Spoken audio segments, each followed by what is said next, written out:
pro-life advocates to persuasively defend their views in the public square. He contends that the pro-life message can compete in the marketplace of ideas if properly understood and properly articulated. A passionate and engaging speaker, Scott has appeared on many nationally syndicated Christian programs, including Dr. D. James Kennedy's Truths That Transform. He's also participated in numerous debates at the collegiate level. In fact, he's spoken or debated at more than 70 colleges and universities.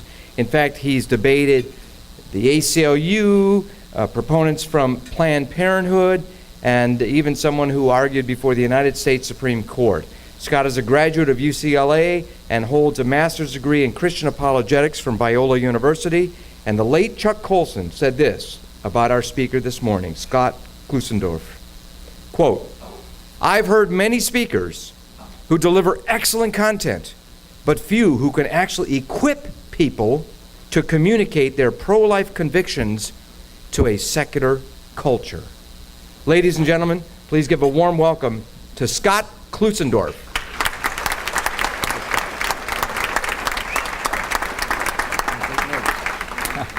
Thank you, Jerry. I want you to stand with me. I want us to thank John and Tawana for the work they're doing with Right to Life. Would you acknowledge them with me?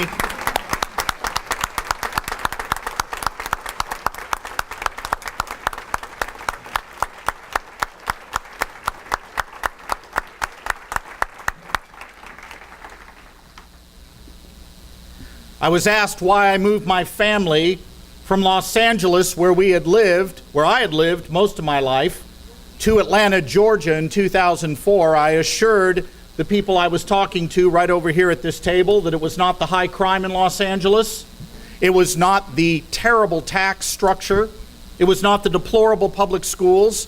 It was not the politics. It was not the fact there had been 2 homicides around the corner from where we were living.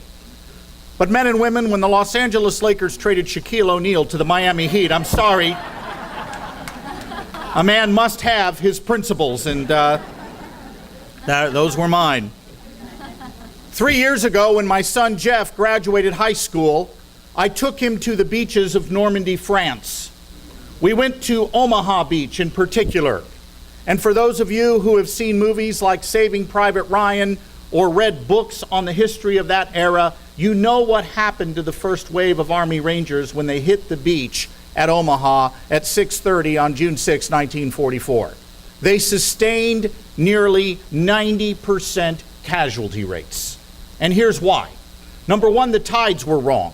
They were told they were being dropped into water waist high. No, in some cases 30 feet deep. The guys are carrying 100-pound packs. Many of them went straight to the bottom and drowned before they even got a shot off. Those that didn't drown only survived, men and women, by ditching their packs and weaponry, but now they had a bigger problem. They had to run across a beach with no weapons with which to engage while they're being fired at from in front and enfilading fire from the sides. And as Jeff and I were standing there at Omaha Beach, overcome with emotion, Jeff said, "Let's wade out into the water and walk back toward the beach like our guys would have done." And we did that. We waded out there and we stood out there, and I'll never forget the French tour guide yelling at us in French, come on, you're holding up the whole group." I'm like, "Hey babe, we saved your butts in this war. We're gonna stay right here and enjoy this father-son moment. Thank you very much." But as I was standing there at Omaha Beach, I couldn't help but be struck what it was like to not have the weapons to engage. And men and women, today I want to talk with you about this theme, equipped to engage, making a case for life on hostile turf. And I want to tell you why I believe that topic is significant. Not only what happened Tuesday reminds us that it's significant, but many of you are in situations where you feel you've been dropped into a beach environment where you're outgunned, you're in way over your head, and you don't have what it takes to engage the ideas that have arrayed themselves against a biblical worldview. And if you're not equipped to engage, you won't be prepared to make a difference where God has placed you. To give you an idea of who's waiting for you on that beach, I just got done corresponding with my college pastor who had an unbelievably good impact on me during my college years. He posted something on his Facebook page the other day saying how offended he was by pro-life Christians who are always trying to impose their morality on others, and why he felt Barack Obama did a much better job illustrating biblical values to the culture, and that's why he supported him. And I wrote him back, and I challenged him, and one of his points was this, and guess what? There are members of the clergy who say this. I reach them, I hear them, and it's troubling. Here was his primary comeback to me. Well, all sin is sin, and it's really hypocritical to suggest that one sin is worse than another. My dear pastor, are you suggesting to me that dismembering a human fetus is morally equivalent to stealing a pencil? That's the kind of moral flack we're taking today. Nick Cannon, a singer, a rapper, if you're wondering who he was, he's married to Mariah Carey. And about 7 or 8 years ago, he wrote a song entitled Can I Live? And it was about his own mother who, when she was 17 and pregnant with Nick, was ready to abort him, and at the last minute, she changed her mind, and that's why we have Nick with us today. And in reflecting back on that moment, Nick wrote this lyric as if he were speaking to her from the womb, and here's the line that got some critics angry. He says, "Mom, I hope you'll make the right decision and not go through with the knife incision." Whoa! When he penned those words, "Mom, I hope you'll make the right decision," here's what critics said, "Mr. Cannon, who are you to judge? Who are you to say what the right thing is to do? Do you know what it's like to be 17 and pregnant, facing the loss of your career? You don't know what that's like. You have no right to judge. And who are you to impose your morals on others?" Oh, by the way, when they said he shouldn't judge, what did they just do to him? They judged him. And when they said he shouldn't impose his views on others, well, they just imposed that view on him, didn't they? But notice what got people angry, men and women, that Nick Cannon claimed to be right on a moral issue. Pope Benedict put it real well. He said in the 21st century, we suffer under a dictatorship of relativism. And if you can tolerate a Presbyterian who attends a Southern Baptist church interpreting the Pope, here's what I think he meant.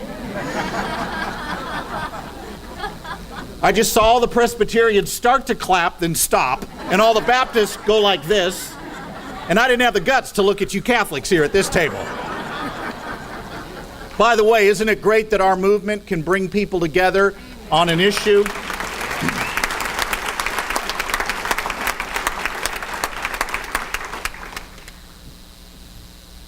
And I said, what did I say? What was I just talking about? Oh, Pope Benedict! If you could tolerate me interpreting the Pope, here's what he meant. Our culture has become so permissive, as my friend Greg Kokel says, you can marry your canary and we'll tolerate you. But the minute you claim to be right on a moral issue, claim your view is true with a capital T, that we will not tolerate. The Pope is right. It's a dictatorship of relativism. Boy, I would love to steal that phrase as my own, but plagiarizing the Pope doesn't quite feel right. I'll give credit where it's due. That's the culture you're in, men and women. How do we make a case for life with friends of ours who think stealing a pencil is morally equivalent to dismembering a human fetus, who think there is no moral truth that's overriding, that's true, real, objective, and it's our job to get in line with? How do we reach that kind of culture? And today I want to talk about the 3 things that we need to be very clear on if we're going to make a case for life in a hostile environment. And men and women, the days are over of any one of you here today believing it is only the task of the professional pro-life apologist to make a case for life. No more. And if Tuesday didn't teach you that, you must be blind. This culture does not agree with us on abortion. All those times you hear pro-life leaders say we're winning, look at the opinion polls, they're wrong. They are wrong. I know. I'm out there in the culture. We are not winning. At best, we're treading water. And if we're going to turn this around, every single last one of us must know how to make a case for life that can resonate in a culture that does not accept biblical values. And I'm going to tell you how to do it. I'm going to tell you the 3 questions you must be clear on to make a difference. I know some of us are discouraged after what happened this week. I am too. But men and women, surrender isn't an option. We have got to make an engaged response. Here are the 3 questions we need to be clear on. Number 1, what is the unborn? And I'll explain why that's so critical. Number 2, we must be clear on the question, what makes us valuable as human beings? And number 3, we need to be clear on the question, what's our duty? That first question, what is the unborn, is the crux of the abortion debate. Your friends, who many of them voted very different from a biblical worldview on Tuesday, have come to believe that abortion is a complex issue, that there can't be a right answer on it. And the reason they believe that, let me tell you why. They look at that 14-year-old girl who's pregnant, who's facing the loss of her career, her education, and they say to themselves, I feel sympathy for her. And you know what? You should. We do feel sympathy. We should be reaching out to her in Christian love. But they wrongly conclude that because we feel sympathy for her, there's no morally correct way to proceed. Whether abortion is right or wrong comes down primarily to one question. What is the unborn? Can we kill the unborn? The answer is yes. If what? If the unborn are not human. If morally speaking, abortion is no different than clipping a fingernail, have as many as you want. But if it takes the life of a defenseless human being without justification, that's another matter altogether different. You've got to answer the question, what is the unborn, before you answer the question, can I kill the unborn? My friend Greg Kokel has a great way of illustrating this. He says, imagine you're at your kitchen sink washing dishes when your 5-year-old boy, your 5-year-old son or grandson comes up behind you and says, Daddy or Mommy, or maybe Grandpa or Grandma, can I kill this? Now, if you don't think little boys are capable of asking this question, let me help you out. I have been married for 27 years to the most glorious woman in all of Christendom. We have a son 22 in the U.S. Army on the DMZ in Korea. We have a son 21 who deployed to Afghanistan last week. We have a son 16 and a daughter 12. And I have personally heard the question, Daddy, can I kill this, many times, and usually his hands are on his brother's throat when he's asking the question. Daddy, can I kill this? Pastor Steve, I don't teach parenting classes, I attend them, so keep me posted. When you hear that little voice say, Daddy or Mommy, can I kill this? What's the first question out of your mouth? What has he got? Cockroach, snail, fire ant, have fun, don't show Mom. Neighbor kitty, whoa.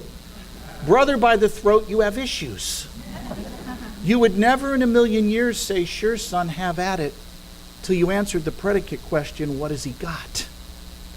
Now, you may be thinking, John, Juana, you flew this dude down here from Atlanta for that? It's a simple illustration, but it gets us right to the heart of the abortion issue. Can we kill the unborn? The answer is yes. That should be our answer. Yes. If what? If the unborn are not human. Men and women, would anybody you know say we can kill toddlers in the name of choice and who decides? Would anybody you know argue that if somebody wants to kill their 2-year-old, they should be allowed to do it if it's in the privacy of their own bedroom? Never in a million years. You know why they argue that way on abortion? It's real easy. They assume, they don't argue for it, they simply assume the unborn aren't human. That's why. And your job is to flush that assumption out into the open where it can be dealt with. Well, I've raised the question, I'll answer it. What is the unborn? I'm not going to the Bible to give you an answer. It's not a biblical question. I'm not going to philosophy. There's only one place to legitimately go to answer the question, what kind of thing is the unborn? You go to the science of embryology. And the science of embryology tells us unequivocally, I'll summarize what boatloads of embryology textbooks say.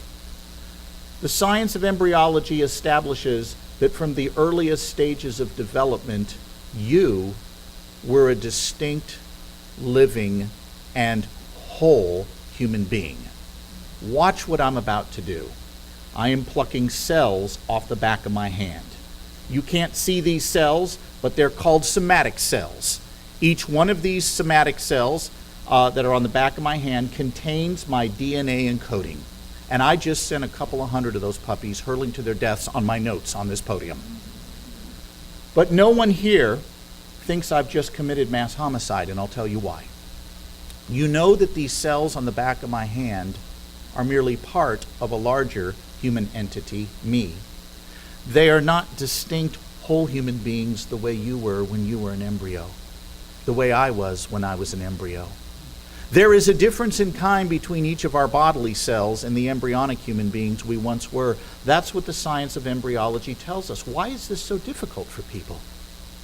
One reason is when they never see what's actually at stake in the abortion debate, they continue to treat it as a preference, like choosing chocolate over ice cream, which is why when I speak in Protestant and Catholic high schools, I show a short DVD clip depicting abortion. I show it at many of the places I speak at, to move people from viewing abortion as merely a preference issue to seeing it as a moral one. But beyond that, here's another reason people don't understand. They confuse construction with development. Now, I know breakfast is settling in, and some of you are going, come on, man, don't lay some philosophy on me right now when that cinnamon roll is hitting my gut. I'm going to make this simple for you. Many people you are around believe that embryos are constructed rather than that they develop. Michael Kinsley says, how can we say that an embryo in the earliest stages is a human being when it's nothing but a clump of cells? A goldfish, he says, resembles a human being more than an embryo does. Why would he say that? For the same reason many of your friends do.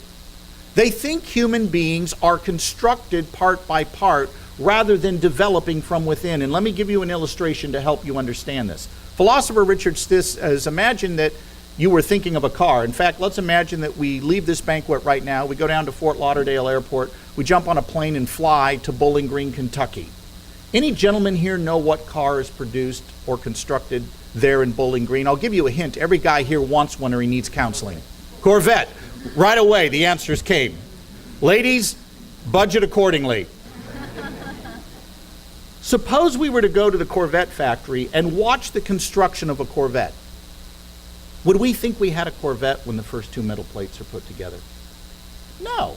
Those two metal plates might be a table or a boat, something else we could use it for.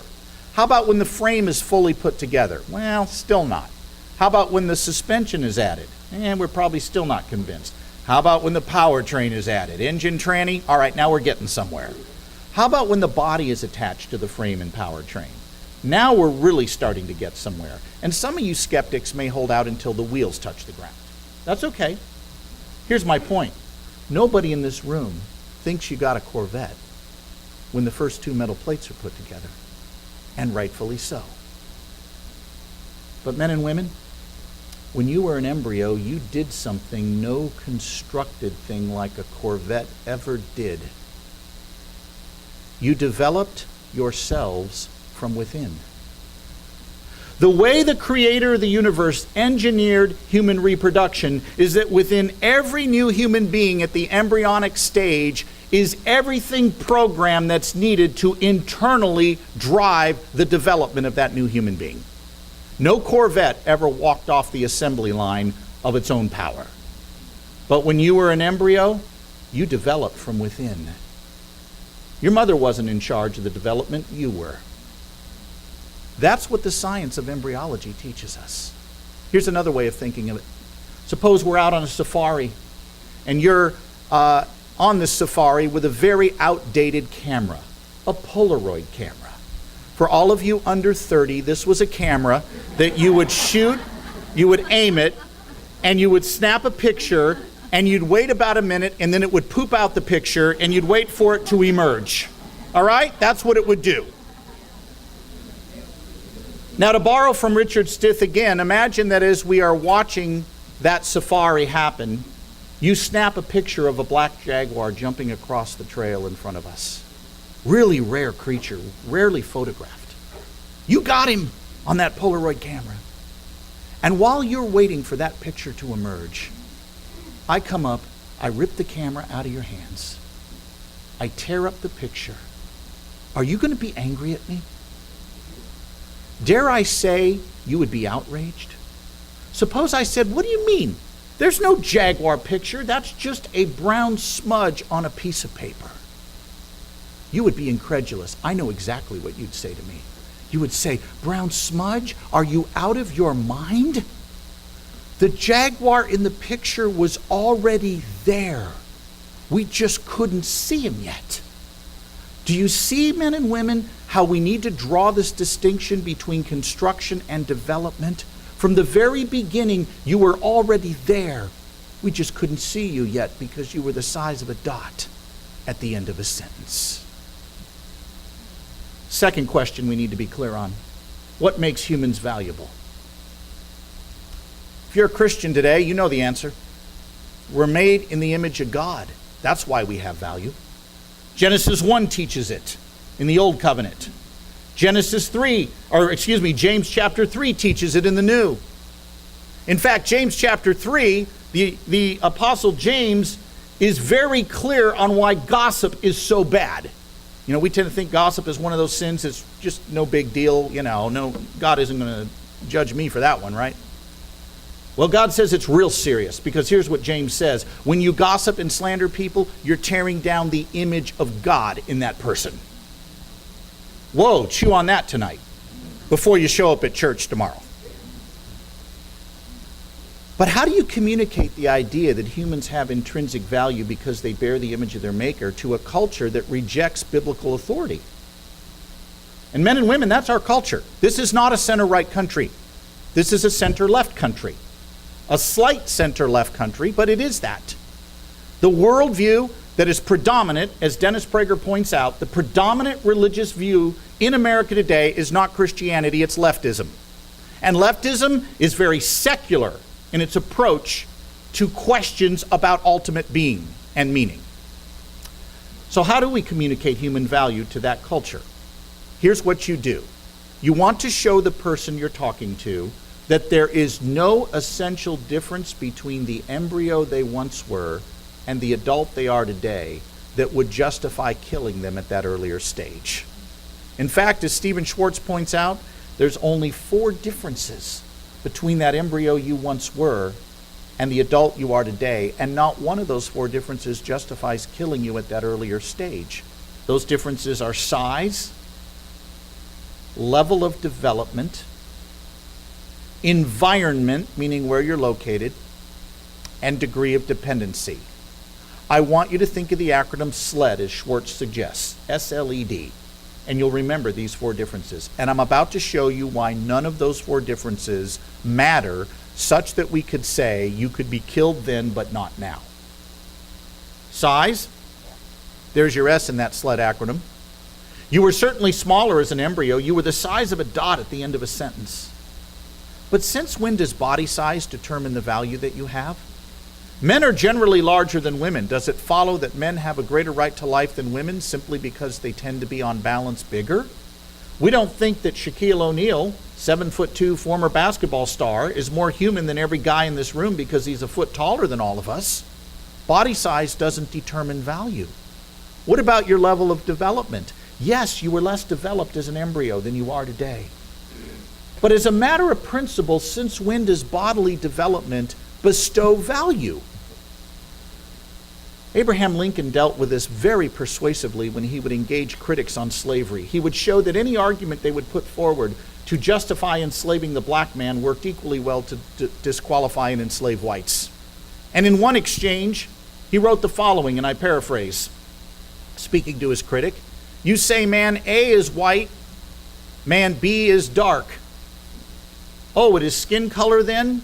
The fair-skinned man having the right to enslave the dark-skinned man? Take care, by that rule, you're a slave to the first person you meet with skin fairer than your own. You say it is not skin color, it is a matter of intellectual development, the white man having superior intelligence to the dark man? Take care yet again, by that rule, you're a slave to the first person you meet with an intellect superior to your own. You say it is not skin color, it is a matter of interest. The white man having it in his interest to enslave the dark man. Take care yet again, by that rule you are a slave to the first person who can make it his interest to enslave you. And Lincoln was showing that by the force of principled reasoning, there was no argument in principle that would work to justify enslaving a man of another race that wouldn't work to enslave his own race. And by the same token, I don't know of any argument used to disqualify the unborn as valuable human beings that doesn't work pretty well to disqualify a whole bunch of people walking around outside the womb. How about self-awareness? Well, if self-awareness is what gives us value, newborns fail that test. And by the way, do you think we have equal self-awareness in all of this room today? In fact, go ahead and just stare at some people around the room. Just go ahead. Just do it. If you're single and there's been a cute girl here and you've been wanting to look, here's your excuse. Don't laugh, I met my wife that way. Go ahead, stare around the room. Some of you aren't doing it. All right?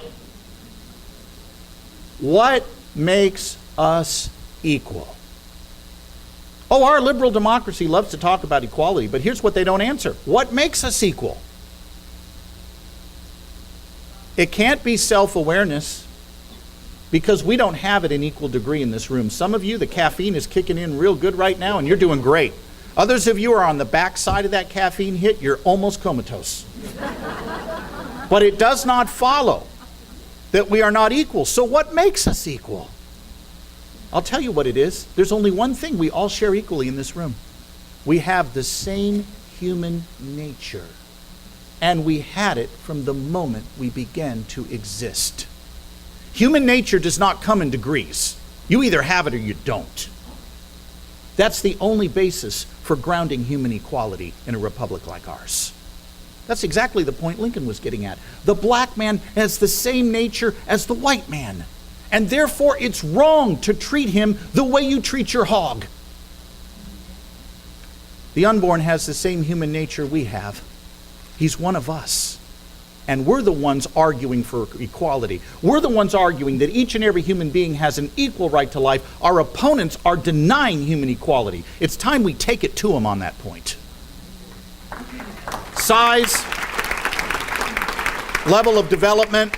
I was speaking to a group of high school students last week, several hundred of them, and I was going over this SLED acronym, and I said, you are less developed than your parents. I said, you're less developed than your parents physically, and you're less developed than your parents intellectually, which came as a complete shock to all of them. But you don't reach your intellectual peak till your mid-40s. Does it follow your parents have a greater right to life than you? Boy, did they shoot that one down. Size, level of development. What about environment? There's your E in that SLED acronym. Where you are has no bearing on who you are. I got here early. I saw most of you stacking up out here in the lobby, waiting to get in, and I watched you change location from there into this room. You did not stop being you. When you rolled over in bed last night, either because you were snoring or having a nightmare, you changed location. But a new person didn't wake up in the morning.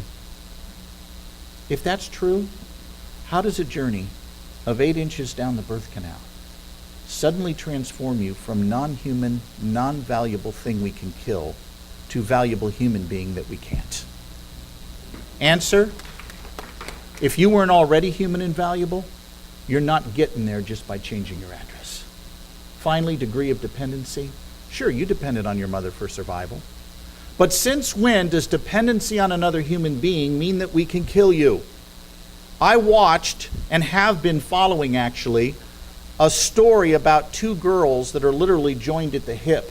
And I started following them when they were infants because Life magazine ran a story on them. Their names escape me at the moment. Call it jet lag. It's been a very busy fall for me. But these 2 girls are joined literally at the hip. They're now 21. And you look at them, there's one set of legs. Then from the waist up, they branch off into 2 body trunks, 2 shoulders, 2 heads. Oh, and they drive now. Men and women, I am sorry. I am not on the road when they are. I want to go left. No, I want to go right. No, let's hit that dude. No, I'm not going to be there. Backseat driver. The ultimate backseat driver, as Jerry says. But you know what? Just because I don't want to be on the road when they're driving does not mean they forfeit their right to life simply because they can't live independent of one another. Size, level of development, environment, degree of dependency. Think SLED, S-L-E-D. Those are the only 4 differences between that embryo you once were and the adult that's here today, and not one of those justifies killing you at that earlier stage. Now, some of you have been taking notes fast and furiously on that whole SLED thing I just went through, and you were thinking in your heads, I wish this guy had brought a SLED card with him that just summarized that whole little SLED thing so I could take it home. And I'm glad you thought that, because I brought you one of these. I have one of them, and it's for sale for $5,000. No, we have a bunch of them on the back table by the books there that I have. My book, The Case for Life, and if you'd like to come by and get a SLED card, you're welcome to do so. I want to end with this. What's our duty? Our duty is twofold. Confront the relativistic culture we are in with objective truth, and love our unborn neighbor, which will be costly. Pope Benedict, as I said, hit the nail on the head. We suffer under a dictatorship of relativism. What is relativism? You know what it is. It's someone who says to you, you shouldn't force your beliefs on me.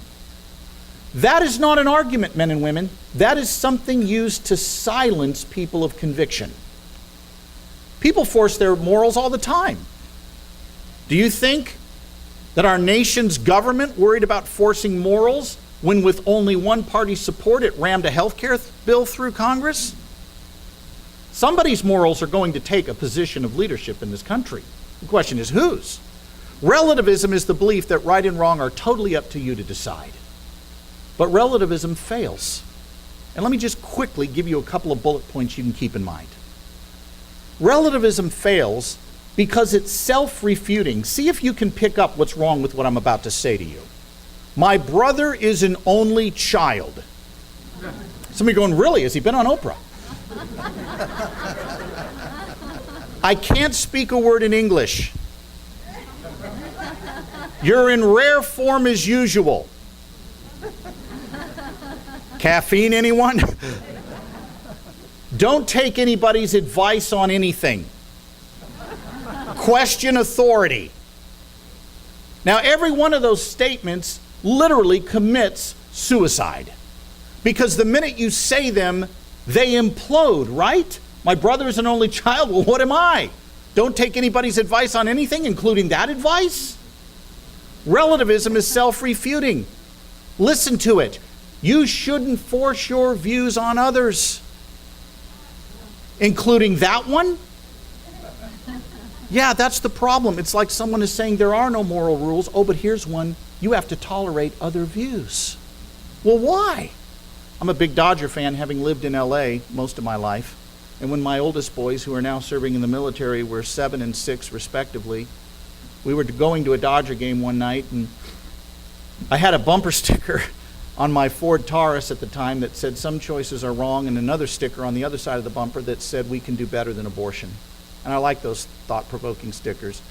Well, nobody really gave me much grief about them, but this night, a woman in her late 20s, early 30s, driving a white pickup truck got right up on my bumper. She's honking her horn, flashing her lights. I could tell she was really hacked off about these stickers.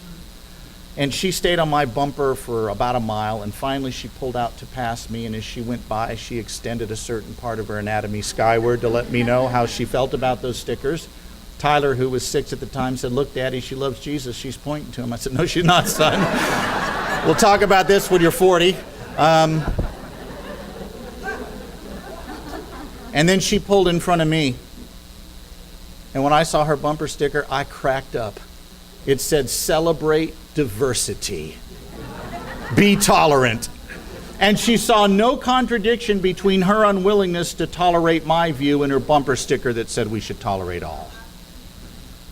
The next time someone says to you, "You shouldn't force your morals on me," I want you to reply very gracefully with just 2 words. Why not? Or what's wrong with that? As my friend Greg Kokel points out, any answer they give you to that question will be an example of them imposing their views on you. We also have to love our unborn neighbor and his mother. How do we do that? Let me talk about the mothers first. We love the mothers by pointing them to the gospel of Jesus. The answer is not to shy away from the truth about abortion. When I go speak at places like UC Berkeley, where I debated abortionist Malcolm Potts last week in front of very secular students at UC Berkeley, I show a short abortion clip. I do not pull any punches in my arguments, and yet never once am I accused of being condemning. You see, men and women, the gospel puts every one of us in this room on the same footing before the bar of God's justice. Because the gospel is the story of a holy God that created us to worship and enjoy him, but we rebelled against our Maker, set ourselves up as God. And God, who had every right to destroy the race for its rebellion, did something unbelievable. He sent Jesus to bear in full his righteous wrath against sin. Jesus was not just a good example of love on the cross. That doesn't go anywhere near explaining what happened on Calvary. God the Father poured out all of his righteous judgment on a substitute so you could walk free if your trust is in the righteousness of his Son. Now, men and women, that gospel message has got to be proclaimed. And sadly, many of us are in churches, as a colleague of mine put it, that have become so seeker-sensitive we're believer worthless. There are men and women in our churches dying to hear the truth about abortion who've been wounded by it, and we do them no service by being silent. The kindest thing we can do is bring them out of denial and into confession so their Savior can meet them. But the gospel gets even better. Not only does God forgive the sins of those who've committed abortion, who trust in his Son, the same God who has the right to judge all of us. I mean, think about this for a moment. You want to blow your mind? If God had saved no one, would he still have been a just God? Absolutely. This is not a neutral world where people freely choose good or evil. The 3rd chapter of John makes it real clear. The entire human race by default is under the wrath of God already. John 3:17 and 18. Why didn't God send his Son into the world to condemn the world? We're told, because the world was already condemned. This is a world where men and women, absent the good news of the gospel, are by default lost. You know what they need? Not silence. They need truth that points them to the only remedy. And the abortion issue is a wonderful way, when you show it, preach it, teach it, to lovingly then point people to the only solution that will save them, Jesus. We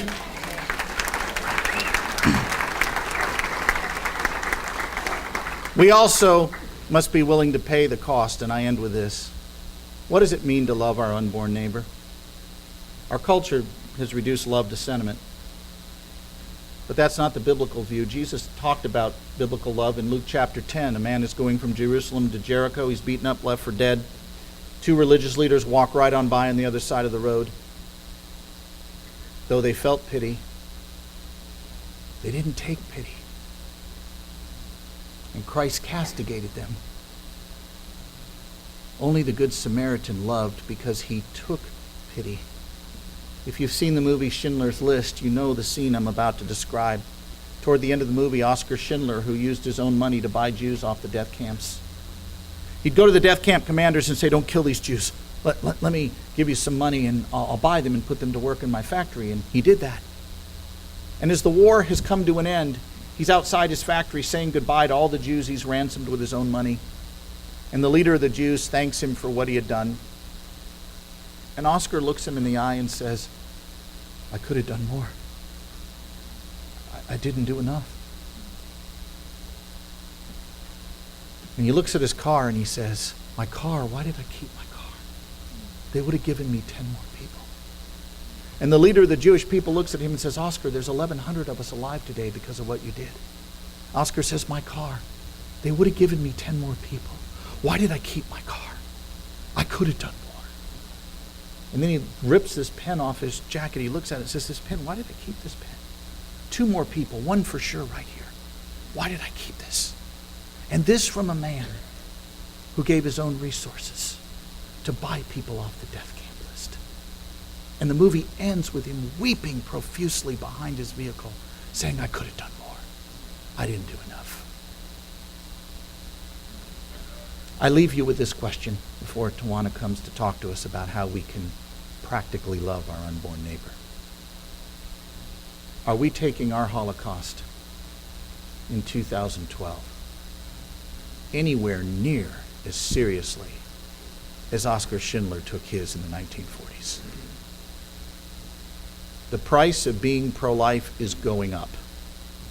It starts by you equipping yourself to engage. Come by the table, get a sled card, pick up a book, go to our website, which is on the sled card. There's materials there that will help you. But it also means we've got to love sacrificially. Tawana's going to come and tell you how to do that. Tawana, would you come on up here?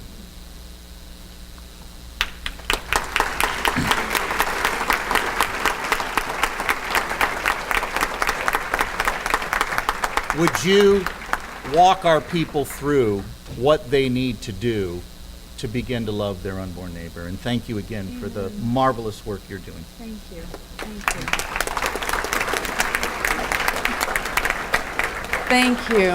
I think one of the wonderful things is, first, that you have an opportunity to partner with us. And I know that some of you might want to give of your time, definitely your prayers. We need your prayers.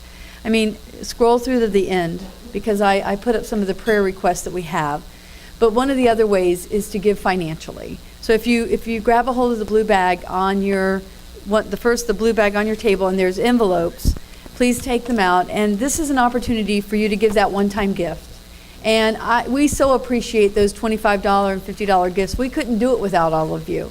But we are really, as Scott was saying, we're aiming to spread the word, and we're aiming to make progress, and we're aiming to move forward, and we're going to need the funds to do it. We want to double our efforts. The work that we're going to do with the pastors, the CDs and DVDs duplication, the work that Maria is going to do following me from place to place to edit those classes down so that I can give those to pastors so that we can get our messages out, isn't going to be cheap. So Lord, I ask you to ask the Lord and to pray, to be mindful, to pray right now and ask what He would ask you to give. And I know it is a sacrifice. I think we're all making sacrifices to Him. But again, I think that one of the things about the unborn is it's an important issue, and one that needs to be focused on more, and one that needs to be addressed more. And us coming together and doing this can make a difference. We can save lives. We can save more lives. And we're saving lives by the grace of God. So if you wouldn't mind just taking that blue card out and putting your name and address, give me your email address. I know that for many of you, I have your email address, but please write your email address down legibly so that we can add you to our email base. We now have the ability to take credit card.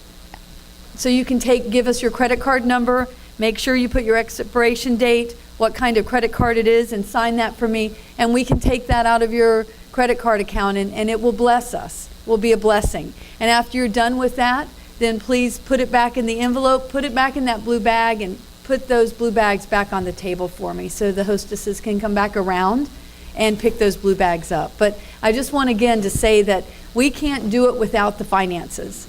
And there's so much that we do. God multiplies us like the loaves and the fishes. But I got to tell you, there's so many more things that come during the year that we want to go, oh, what a wonderful opportunity. What a great chance we'd have to reach more people. And we can't do it because we don't have the funds. So I just pray that you would just ask the Lord right now to give sacrificially to this organization so we can reach more people for Christ first, and then to save unborn babies and protect mothers and reach the world with righteousness, for righteousness. Amen? Amen.